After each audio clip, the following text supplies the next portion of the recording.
Financial statement analysis numerical च्याप्टरको सुरु गर्दैछौँ। यो च्याप्टरबाट साथीहरू केस स्टडी पनि बेला बेलामा सोध्ने गर्दछ। त्यसैले यो च्याप्टरलाई ध्यान दिएर चाहिँ बुझौँ। फाइनेन्शियल स्टेटमेन्ट एनालाइसिसको बारेमा अलिकति म तपाईँहरूलाई ब्याकग्राउन्ड चाहिँ भन्न चाहन्छु। फाइनेन्शियल स्टेटमेन्ट एनालाइसिस भन्नाले के हो त भन्दाखेरि एउटा अर्गनाइजेसन, एउटा बिजनेस अर्गनाइजेसन अथवा एउटा कम्पनी आर्थिक रूपमा सबल छ कि छैन अथवा चाहिँ तपाईँको वित्तीय रूपमा सक्षम छ कि छैन भन्ने कुराको हामीले विश्लेषण गर्न खोजेका हौँ। कम्पनीको पर्फर्मेन्स मेजरमेन्ट गर्न खोजेका हौँ। अब हामीले बनाउने फाइनेन्शियल स्टेटमेन्टहरू जस्तो कि ब्यालेन्स सिट र इन्कम स्टेटमेन्टले हामीलाई फाइनेन्शियल इन्फर्मेसन दिन्छ। फाइनेन्शियल इन्फर्मेसनले मात्रै चाहिँ हामीले कम्पनीको आर्थिक अवस्थाको डिफाइन चाहिँ गर्न सक्दैनौँ। कस्तो आर्थिक अवस्था छ भनेर कमेन्ट गर्न सक्दैनौँ। त्यसैले फाइनेन्शियल स्टेटमेन्टहरूले दिने इन्फर्मेसनलाई हामी त्यसको ल्याब टेस्ट गर्छौँ। ल्याब टेस्ट भन्नुको मतलब रेसियो टेस्ट गर्छौँ र रेसियो टेस्ट गरिसकेपछि के आउँछ त रिजल्ट आउँछ र रिजल्ट आइसकेपछि हामी स्ट्यान्डर्डसँग अथवा चाहिँ मापदण्डसँग के गर्छौँ त तुलना गर्छौँ र कुन कुन पार्ट चाहिँ स्ट्रङ छ, कुन कुन पार्ट एभरेज छ, कुन कुन पार्ट विक छ भन्ने कुराको के गर्छौँ त विश्लेषण गर्छौँ। यसरी चाहिँ हामीले यो एउटा अर्गनाइजेसनको जस्तो हाम्रो ह्युमन बिङमा चाहिँ होल बडी एनालाइसिस भनेर भन्छौँ। होल बडी एनालाइसिसका लागि के गर्छौँ, स्याम्पल निकाल्छौँ, स्याम्पललाई ल्याब टेस्ट गर्छौँ, रिफरेन्स रेन्जसँग ल्याबोरेटरीबाट आएको रिपोर्ट हेर्छौँ, कुन कुन चाहिँ हाम्रो रिपोर्ट ठिक छ, कुन कुन कमजोर छ भनेर हेर्छौँ। यो चाहिँ ह्युमन बडीको एनालाइसिस हो भने जस्तै कम्पनी पनि त लिगल इन्टिटी हो नि त, कानुनी व्यक्तित्व हो नि त। भनेपछि एउटा कम्पनी अथवा चाहिँ एउटा लिगल इन्टिटी चाहिँ फाइनेन्सियल्ली कस्तो अवस्थामा छ अथवा चाहिँ आर्थिक रूपमा कुन अवस्थामा छ भन्ने कुराको पत्ता लगाउनुलाई हामी फाइनेन्शियल स्टेटमेन्ट एनालाइसिस भनेर भन्दछौँ। च्याप्टर 1 को लागि यति नै हो सर थ्योरी। मैले तपाईँहरूलाई च्याप्टर 1 को लागि जति मैले लाइभ गराएको छु।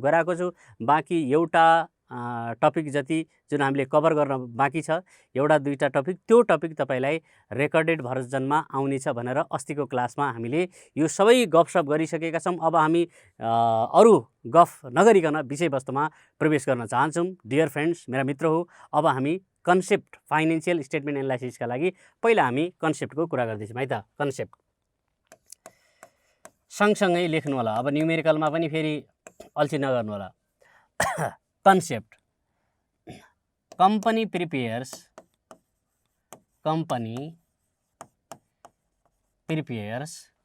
two types of financial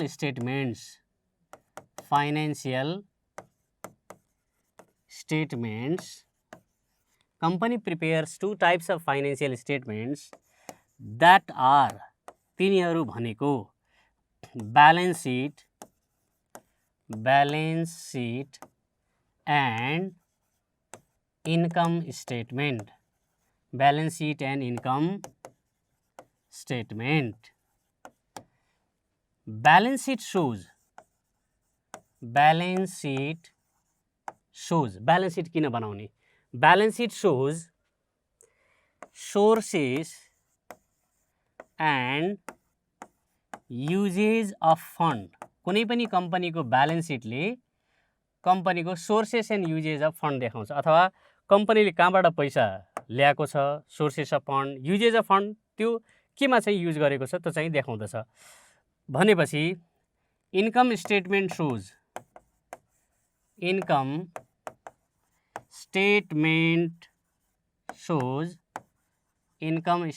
shows revenues and cost, आय व्यय, आम्दानी खर्च, revenues and cost. Financial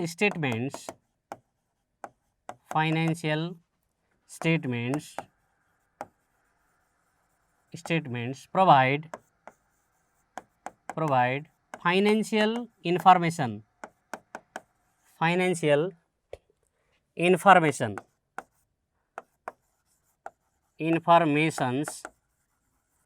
of the company.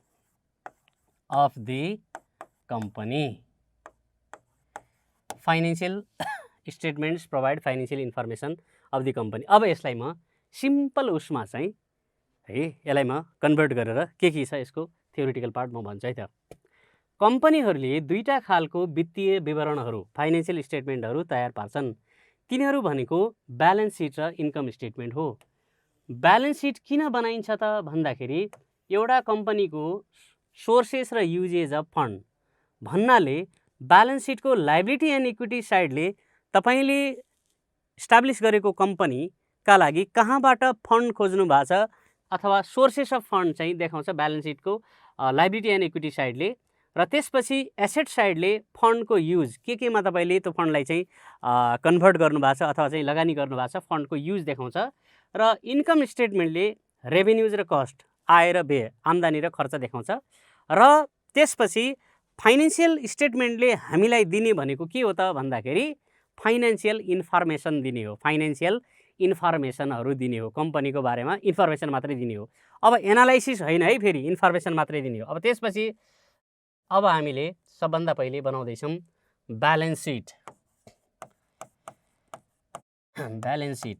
Balance seat किन हामी बनाउँदैछौँ भने ब्यालेन्स सिट तपाईँलाई थाहा नभएको त होइन, तर ब्यालेन्स सिटमा धेरै कुरा थाहा पाउन बाँकी पनि छ भनेर बुझ्नुहोस्। अहिले म सशर्ती भन्छु, तपाईँहरूले त्यहाँ नोट आउट गर्नु होला।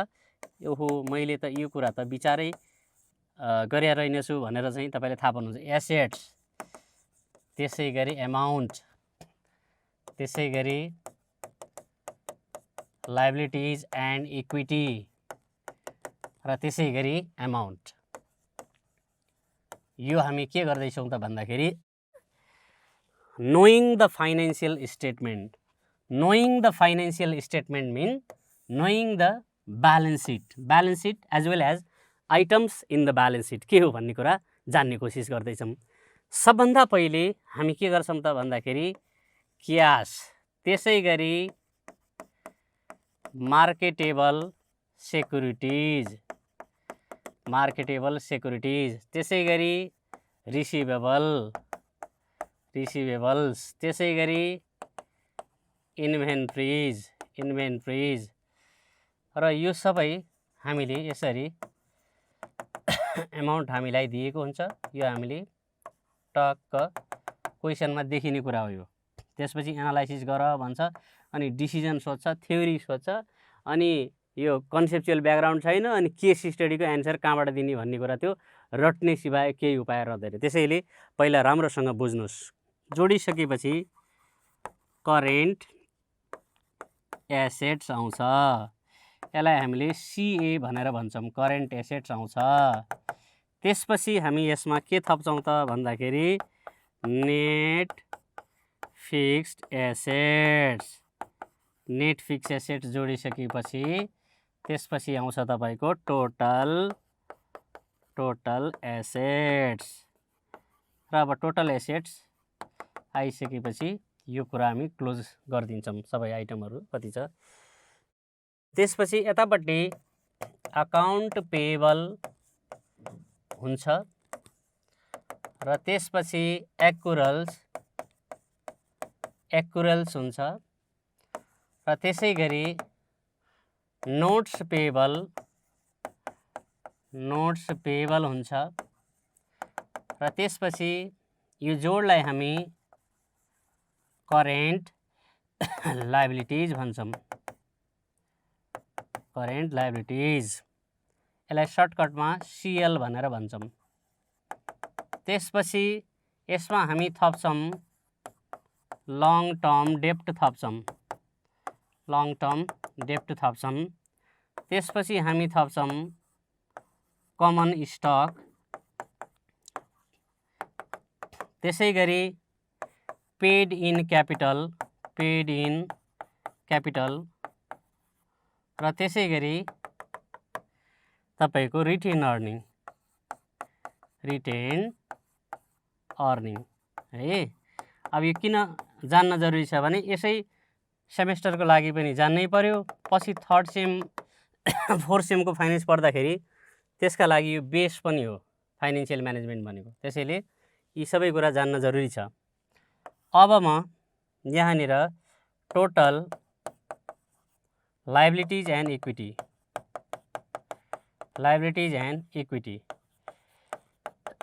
र त्यसपछि यो टोटल तपाईको दुवै बराबर हुने भयो। अब साथीहरू अब यी आइटमहरूको बारेमा हामी सशर्ती म भनिदिन्छु, तपाईहरूले त्यहाँ त्यत्तिकै सुनेर बस्ने होइन, कपीमा टिप्ने, ताकि अब कसैले सोध्यो भने म भन्न सक्ने अवस्थामा छु कि छुइनँ भनेर आफ्नो अवस्था चाहिँ तपाईँले चाहिँ मजाले पत्ता लगाएर मजाले नजान्ने कुराहरू चाहिँ लेख्नु पर्यो। अब सुई म भन्छु त्यहाँ टिप्नु होला। क्यास अब एसेट्सतिर म पहिला एक्सप्लेन गर्छु, त्यसपछि हामी लाइबिलिटीतिर एक्सप्लेन गर्नेछौँ अनि इन्कम स्टेटमेन्ट गर्नेछौँ। त्यहाँ केही नोटहरू छन्, ट्रिकहरू छन्, त्यसपछि त्यो जानेपछि त च्याप्टर त फिलिलिली गइगयो नि। क्यास भन्नाले कुनै पनि कम्पनीसँग भएको cash in hand, cash at bank भन्ने बुझिन्छ।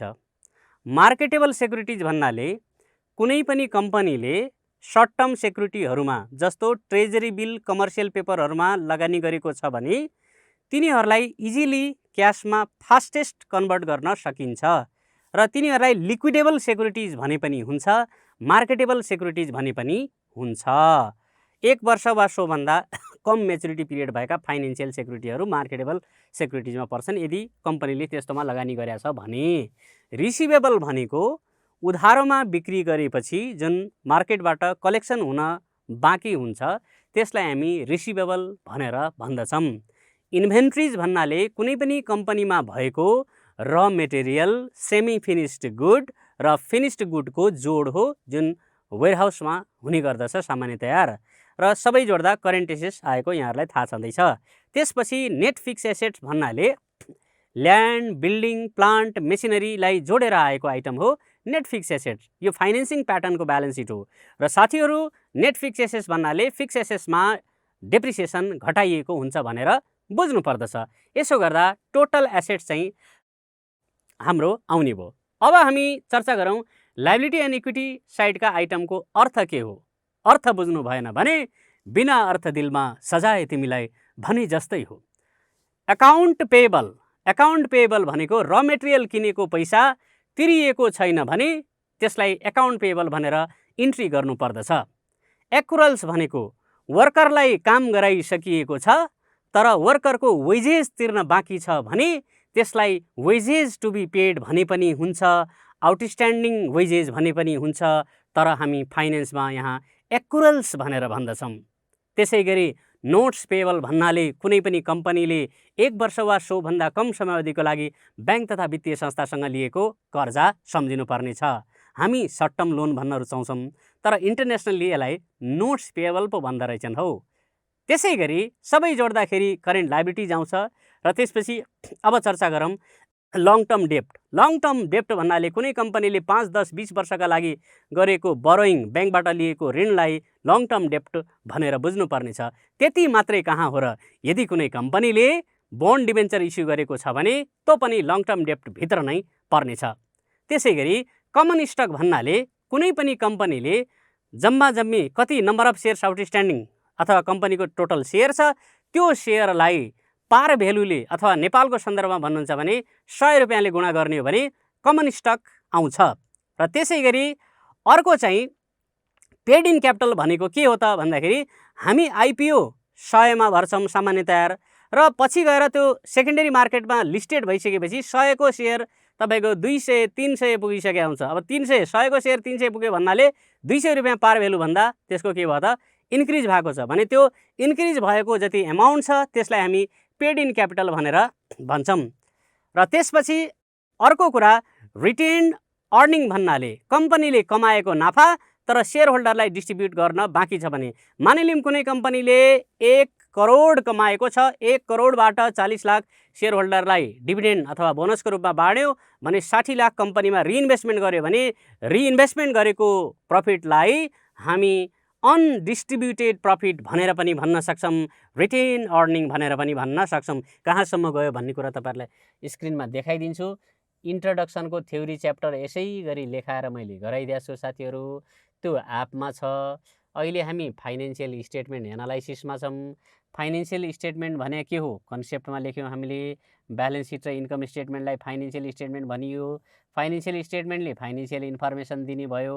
कम्पनीको ब्यालेन्स सिट भने के हो, ब्यालेन्स सिटमा पर्ने यी आइटमको अर्थ के हो, यो कुरासम्म मैले बुझाएको छु। र हामीले बुक किन्दाखेरि तपाईँसँग मार्केटमा जुन सहज छ किन्नका लागि त्यो किताब राखिरहनुहोस्।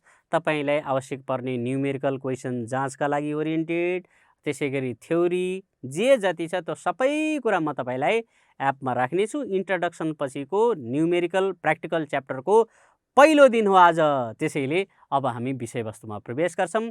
बाँकी कम्युनिकेसन म तपाईँहरूको पछि at the end of class म केही कमेन्टहरू पनि लिँदै गर्नेछु। Sir please repeat the notes payable and retained earning. हो, यस्तो कुरा चाहिँ अहिले ट्याक्क गऱ्यो भने विषयवस्तुमा जाम है त। नोट्स पेबल भनेको के हो त भन्दाखेरि एउटा कम्पनीले, हाम्रो अर्गनाइजेसनले मानिलिउँ कुनै ब्याङ्कसँग, स्ट्यान्डर्ड चार्टर्ड ब्याङ्कसँग मानिलिउँ तपाईँको 6 महिनाका लागि 1 वर्षका लागि ऋण लियो भने त्यसलाई नोट्स पेबल भनिन्छ। हामी कम्फर्टेबल ल्याङ्ग्वेजमा सर्ट टर्म ब्याङ्क लोन भनेर भन्दछौँ। ओके, एक। त्यसै गरी तपाईँले अर्को जिज्ञासा रिटेन अर्निङ भनेको के हो भन्नुभएको थियो। रिटेन अर्निङ भनेको कम्पनीले कमाएको नाफाबाट सेयर होल्डरलाई हामीले के गर्न पर्ने हुन्छ त भन्दाखेरि डिभिडेन्ड दिन पर्ने हुन्छ।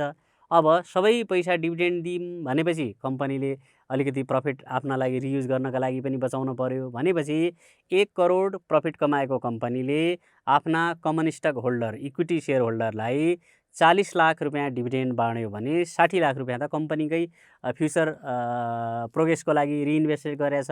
त्यसरी सेयर होल्डरलाई डिस्ट्रिब्युट नगरेर कम्पनीमा रिइन्भेस्ट गरिएको प्रफिटलाई रिटेन अर्निङ, अनडिस्ट्रिब्युटेड प्रफिट र अनडिभाइडेड प्रफिट भनेर भनिन्छ। एक्युरल्स भनेको के हो भनेर भन्नुहुन्छ। एक्युरल्स भनेको वर्करलाई काम गराइसकिएको तर ज्याला दिन बाँकी छ भने वेजेस टु बी पेड अथवा आउटस्ट्यान्डिङ वेजेस भन्ने पनि हुन्छ, एक्युरल्स भन्ने पनि हुन्छ। मार्केटेबल सेक्युरिटी भन्नाले हाम्रो कम्पनीले यदि ट्रेजरी बिल नेपाल राष्ट्र ब्याङ्कले इस्यु गरेको अनि त्यसै गरी कमर्सियल पेपर कमर्सियल पार्टिजहरूले इस्यु गरेको यस्ता 1 वर्षभन्दा कम मेच्युरिटी पिरियड भएका फाइनेन्सियल सेक्युरिटिजमा लगानी गरेको छ भने तिनीहरूलाई तुरुन्तै क्यासमा कन्भर्ट गर्न सकिन्छ र तिनीहरूलाई हामी मार्केटेबल सेक्युरिटिज भनेर भन्छौँ। इन्भेन्ट्रिज भनेको के हो भन्नुहुन्छ एकजना मित्रले। इन्भेन्ट्रिज भनेको हामीसँग भएको स्टक भन्छौँ नि हामी, स्टक भेरी कमन स्टक भने होइन, र material, semi finish good, finish गुडको जम्मा जम्मी कम्पोजिसनलाई हामी इन्भेन्ट्रिज भन्छौँ। लेस देन एकाउन्ट पेएबल भनेको के हो भन्नुहुन्छ। एकाउन्ट पेएबल भन्नाले र मेटेरियल हामीले उधारोमा ल्याछौँ, र मेटेरियल सप्लायरको पैसा तिर्न बाँकी छ भने त्यसलाई हामी एकाउन्ट पेएबल भनेर इन्ट्री गर्छौँ। आई होप यो कुरा तपाईँले, अब मैले 2 चोटि भनिसकेँ, तपाईँले यसलाई रिपिट गरेर मजाले सुन्नुभयो भने मैले कैयौँपल्ट चाहिँ यसलाई सम्बोधन गर्ने कोसिस गरेको छु। र साथीहरू, अब हामी विषयवस्तुमा अगाडि बढ्न चाहन्छौँ। तपाईँहरू पनि गर्नुहोस्, त्यो सुनेर केही हुँदैन है, फेरि देखेको होइन लेखेको काम लाग्छ भने जस्तै तपाईँले यसरी योलाई क्लिप लगाउनुहोस्। यो जानेन भने फेरि तपाईँले एनालाइसिस गर्न गाह्रो भइहाल्छ। यसलाई म क्युए भन्छु। क्युए भनेको क्विक एसेट्स हो। क्युए भनेको के हो? क्विक एसेट्स हो। मैले के गरेँ, एसेट्सपट्टि 3टालाई क्लिप लगाएर क्युए भने। क्विक एसेट्समा 3टा आइटम पर्छ। त्यसपछि यो 4वटैलाई मैले क्लिप लगाएर यसलाई मैले करेन्ट एसेट्स भने। यो पछि काम लाग्छ। त्यसपछि अब म यतापट्टि जान्छु लायबिलिटी एन्ड इक्विटी साइडमा। यहाँ मैले 3वटा आइटमलाई यसरी कभरअप गरेँ। यो कभरअप गरेकोलाई तल करेन्ट लायबिलिटिज भनेकै छ, त्यसैले मैले के हो भनेर लेख्न जरुरी अहिले भएन। र यस सबै एड गर्ने हो। सबै एड गर्ने मतलब एउटा क्लिपमा लागेको एड गर्ने। 3टा आइटम जोडे तपाईँले, क्यास, मार्केटेबल सेक्युरिटी, रिसिभेबल जोडे क्विक एसेट्स आउँछ। 4वटै आइटम इन्भेन्ट्री सहित जोडे करेन्ट एसेट्स आउँछ। अनि यतापट्टि राइट साइडमा चाहिँ एकाउन्ट पेएबल, एक्युरल, नोट्स पेएबल 3टै जोड्यो भने के आउँछ त तपाईँको करेन्ट लायबिलिटिज आउँछ। अब अर्को करेन्ट लायबिलिटिजमा लङ टर्म डेप्ट जोड्यो भने, करेन्ट लायबिलिटीमा लङ टर्म डेप्ट जोड्यो भने सानो क्लिप लाग्यो है, त्यसलाई हामी टोटल डेप्ट भन्छौँ। टोटल डेप्ट भन्छौँ। यो कुरा जान्नुपर्छ, नत्र तपाईँले एन्सर निकाल्दाखेरि कठिनाइ हुन्छ। यो हो नोइङ द ब्यालेन्स सिट। त्यसपछि हामीले यो लास्टका 3वटा आइटम जोड्यो भने यसलाई टोटल इक्विटी भनिन्छ। टोटल इक्विटी अथवा net worth of the company. Total equity अथवा नेटवर्थ अफ द कम्पनी भनेर भनिन्छ। यी कुरा जान्न जरुरी छ साथीहरू। तपाईहरुले यो लेखिसक्नुभयो होला भन्ने म विश्वास राख्दछु। र त्यसपछि म यहाँ नोट भनेर लेख्दैछु। ध्यान दिन पर्ने कुरा, हामीले नेट फिक्स्ड एसेट्स राख्छौँ फर्मुलामा। त्यसैले पछि गएर नेट फिक्स्ड एसेट भनेको के हो त भन्दाखेरि फिक्स्ड एसेट्समा हामीले डेप्रिसिएसन घटायौँ भने के आउँछ? नेट फिक्स्ड एसेट्स आउँछ। त्यसपछि अर्को जान्न पर्ने कुरा के छ भने टोटल एसेट्स बराबर टोटल लायबिलिटीज, त्यो भनेको टोटल डेब्ट प्लस टोटल इक्विटी। यो भनेको के हो? ब्यालेन्स सिटको लेफ्ट साइड र राइट साइड बराबर हुन्छ। यो कुरा चाहिँ सर लायबिलिटीको पार्ट अगेन भनिदिनु न। लायबिलिटीको पार्ट के छ भने हेर्नुहोस्, सुरुका 3वटा account payable, accrual, notes payable जोडे करेन्ट लायबिलिटी भयो। करेन्ट लायबिलिटीमा लङ टर्म डेप्ट जोडे टोटल डेप्ट भयो। Common stock, paid in capital, retain earning तीनटालाई जोड्यो भने टोटल इक्विटी भयो अथवा नेटवर्थ भयो। यसरी चाहिँ तपाईले यो चाहिँ छुट्याउनु पर्यो। ठिक छ है। अब त्यसपछि यो त ब्यालेन्स सिट मात्रै बुझियो है साथीहरू। ब्यालेन्स सिट कसरी बन्छ, ब्यालेन्स सिटका कम्पोनेन्टहरूको अर्थ के हो र के जोडेर के बन्छ, यो जानेपछि अनि बल्ल हामी एनालाइसिसमा पछि जान्छौँ। र अब हामी इन्कम स्टेटमेन्टमा जाँदैछौँ। Difference between common stock versus paid in capital, यो मैले अघि पनि भनिसकेको छु, रिपिटमा हेर्नु होला कृपया। कमन स्टक भनेको कम्पनीको जम्माजम्मी सेयरको सङ्ख्यालाई तपाईले उले मार्केटमा चाहिँ जारी गरिसकेको सेयर, इस्युड सेयर कति छ, सेयरको सङ्ख्यालाई हामीले पार भेल्यु अथवा 100 रुपियाँ हुन्छ नि हैन हाम्रो कन्टेक्स्टमा, त्यसले गुणा गर्यो भने त्यो कमन स्टक हो है। अब पेड इन क्यापिटल भने के हो त भन्दाखेरि 100 मा जन्मेको सेयर पछि त ट्रेडिङ हुँदा त तभन्दा माथि मार्केट प्राइस पुगिसकेको हुन्छ नि। त्यसैले मार्केट प्राइस अफ सेयरबाट पार भेल्यु घटायो भने पार भेल्युबाट कति बढेको छ भन्ने कुरा आयो नि त। हो त्यो बढेकोलाई हामी सेयर प्रिमियम भन्छौँ। त्यही सेयर प्रिमियमलाई फाइनेन्समा हामी यहाँ एडिसनल पेड इन क्यापिटल भनेर भन्दछौँ। अब हामी इन्कम स्टेटमेन्टमा जाँदैछौँ। तपाईले सोधेका हर जिज्ञासाहरू मैले पहिल्यै एउटा स्टुडेन्टको मनमा के क्वेसन आउँछ होला भनेर त्यही किसिमले प्लानिङ गरेको छु। आजै जोइन गर्ने एम्बिसन गुरु घरमै बसेर पढ्ने खुरु नत्र भविष्य। ओहो ईश्वर बर्तौलाजी, ल गजब चाहिँ तपाईले लेख्नुभयो त। अब इन्कम स्टेटमेन्ट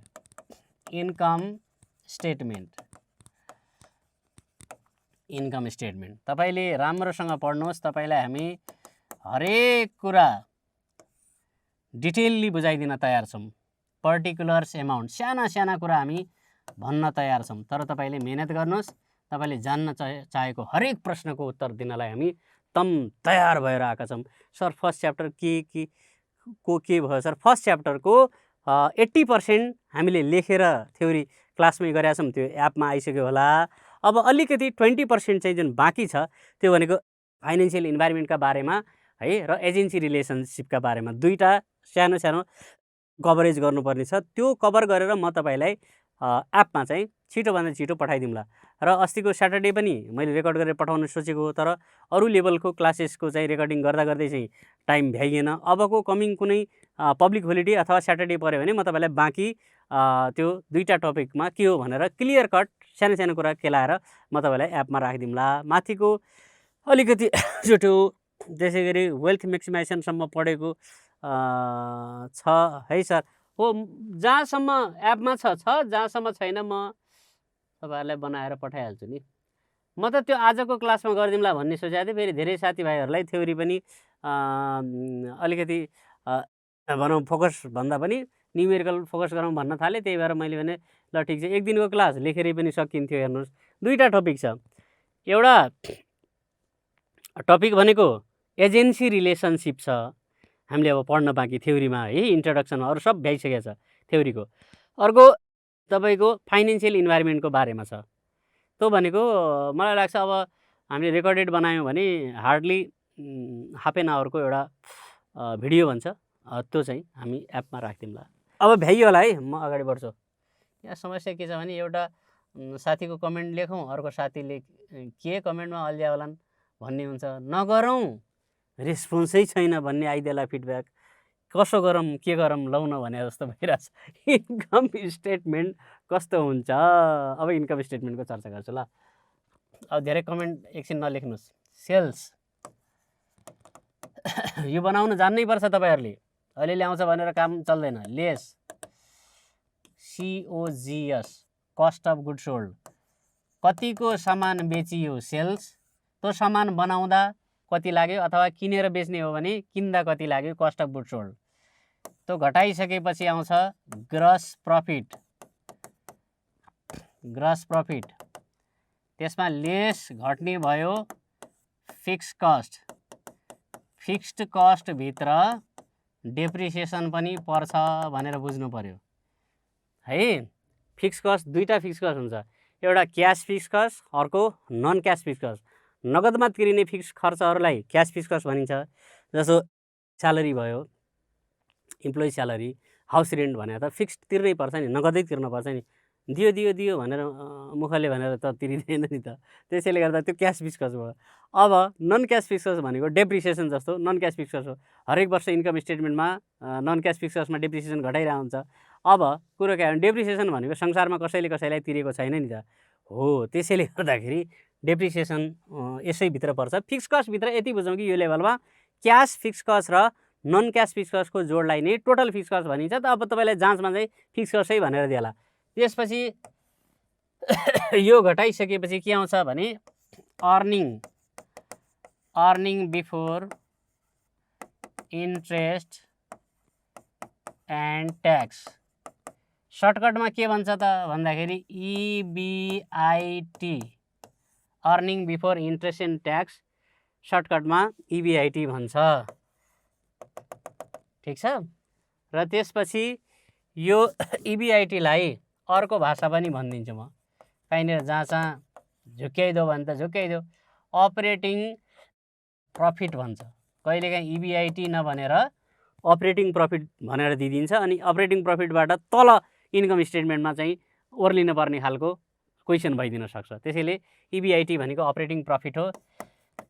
लेस यसमा हामीले फेरि के गर्छौँ त भन्दाखेरि इन्ट्रेस्ट घटाइसकेपछि अर्निङ बिफोर ट्याक्स आउँछ। अर्निङ बिफोर ट्याक्स आउँछ, यसलाई हामी EBT भन्छौँ। त्यसपछि साथीहरू लेस के गर्नुपर्छ, ट्याक्स गर्नुपर्छ। ट्याक्स घटाइसकेपछि earning after tax, earning after tax आउँछ। अर्निङ आफ्टर ट्याक्स जुन छ यसलाई सर्टकटमा EAT भन्नुपर्छ। यही EAT-लाई कतिपय ठाउँमा हामीले नेट इन्कम भनेर देखेका हुन्छौँ र कतिपय ठाउँमा नेट प्रफिट भनेर पनि देखेका हुन्छौँ है। त्यसपछि यसमा कम्पनीले के छुट्याउँछ, डिभिडेन्ड, सेयर होल्डरलाई दिइने प्रतिफल, कमन स्टक होल्डरलाई, इक्विटी सेयर होल्डरलाई दिने डिभिडेन्ड घटाएपछि बचेकोलाई रिटेन अर्निङ भनिन्छ। के भनिन्छ, रिटेन अर्निङ भनेर भनिन्छ। अब यो इन्कम स्टेटमेन्टको फर्मेट तपाईँहरूलाई नआउने भन्ने त कुरै छैन, तर मैले यो इन्कम स्टेटमेन्टको फर्मेट बनाएर के गर्न खोजेको भन्ने कुरा तपाईँहरूले अहिले बिस्तारै थाहा पाउनुहुन्छ। ल कहाँ छुट्यो के छुट्यो लेखौँ, त्यसपछि हामी फर्मुलामा जान्छौँ। फर्मुला गएपछि त न्युमेरिकल गुटुङ टुङ सल्भ गर्नुपर्छ। ल अब मैले यो गर्न खोजेको के हो भन्ने कुरा अब तपाईँहरूलाई चाहिँ यहाँबाट म केही इन्फर्मेसनहरू चाहिँ नयाँ चाहिँ मैले यहाँबाट तपाईँहरूलाई केही थप जानकारी दिन खोजेको हो। मैले दिन खोजेको जानकारी के हो? यो म बट्टामा यतापट्टि लेखिदिन्छु।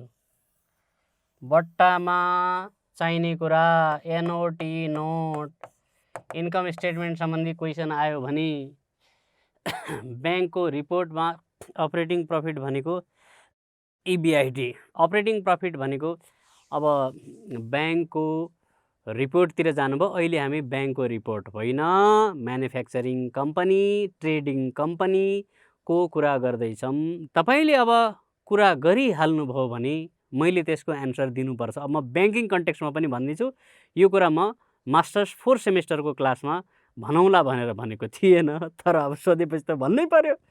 हो, ब्याङ्कको केसमा अपरेटिङ प्रफिट भनेको के हो त भन्दाखेरि ब्याङ्कका लागि तपाईँको सेल्स भन्ने कम्पोनेन्ट हुँदैन। ब्याङ्कको आम्दानी भनेको इन्ट्रेस्ट इन्कम हो र त्यसपछिको आम्दानी भनेको सर्भिस चार्जबाट आउने आम्दानी हो। त्यसैले इन्ट्रेस्ट इन्कममा नन इन्ट्रेस्ट इन्कम जोड्यो भने अपरेटिङ इन्कम आउँछ। के आउँछ? अपरेटिङ इन्कम आउँछ। र इन्ट्रेस्ट एक्सपेन्सेसमा नन इन्ट्रेस्ट एक्सपेन्सेस र लोन लस सम्बन्धी प्रोभिजन गरेका कुरा जोड्यो भने अपरेटिङ एक्सपेन्सेस आउँछ। त्यसैले ब्याङ्कको टोटल अपरेटिङ इन्कम भनेको अरू संस्थाको सेल्स रेभेन्यू भने जस्तै हो। जस्तो हामी म्यानुफ्याक्चरिङको सेल्स रेभेन्यू भन्छौँ, ब्याङ्कको टोटल अपरेटिङ इन्कम भन्छौँ र इन्स्योरेन्स कम्पनीजको केसमा चाहिँ टोटल प्रिमियम कलेक्सन भन्छौँ त्यसलाई हामी। अब नोटमा मैले भन्न खोजेको ब्यालेन्स सिटमा 2टा नोट थियो, इन्कम स्टेटमेन्टमा पनि 2टा नोट, 4टा नोट कति आउँछ हेरिहालौँ। केही लेखौँ जस्तो लाग्यो मलाई। यो यहाँबाट यति जानेर त कम्प्लिटली हामीले फर्मुला चलाउन जान्दैनौँ। नोट नम्बर 1 मा म के लेख्दैछु भने साथीहरू, मैले यहाँनिर ग्रस प्रफिट बराबर ग्रस प्रफिट त हामीले लेखिसकेका छौँ है। ग्रस प्रफिट भन्दा पनि पक्नु है त। नोट नम्बर 1 मा मैले गर्न खोजेको कस्ट अफ गुड्स सोल्ड बराबर COGS बराबर सेल्स माइनस ग्रस प्रफिट गर्न पाएला कि नपाएला? बोल्नुहोस्। पाइन्छ। किन पाइन्छ भने सेल्सबाट कस्ट अफ गुड्स सोल्ड घटाए ग्रस प्रफिट हुन्छ भने सेल्सबाट ग्रस प्रफिट घटाए कस्ट अफ गुड्स सोल्ड हुन्छ। अनि यो कुरा तपाईँले किन भन्नु पर्यो हामीलाई? क्वेसनमा यस्तै आउँछ। क्वेसनमा सेल्स र ग्रस प्रफिट सँगसँगै इन्फर्मेसनमा आउँछन् अनि शङ्का गर्नुपर्छ, है यो त सेल्सको सँगसँगै ग्रस प्रफिट पो आछ हौ, यहाँबाट पक्कै पनि यसले COGS निकाल्ने हरियो बत्ती बाल्यो, साइड लाइट दियो भनेर बुझ्नुपर्छ। नोट नम्बर 2 नोट नम्बर 2 मा के छ त भन्दाखेरि यसैलाई मैले घुमाउँदैछु। EBIT बराबर sales minus COGS minus fixed cost. यो त तपाईँले बुझिसक्नु भएको छ। मैले सिधै घटाएको, यो पनि पाइन्छ होला।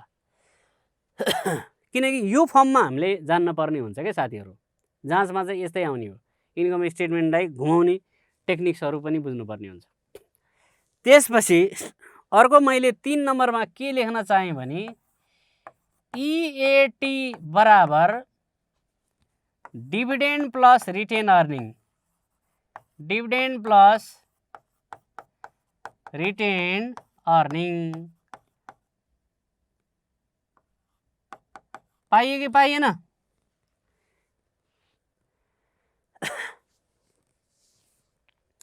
पाइयो कि पाइएन? ल भन्नुहोस्। यहाँमा अब यतातिर राख्नुहोस्। म कमेन्ट कसैको अहिले पढ्नेवाला छैन। यहाँ यो पाइयो कि पाइएन यो सोधेको। तपाईँले पाइयो भन्यो भने अनि बल्ल यसको लजिकली हो भन्ने अर्थ लाग्दछ। र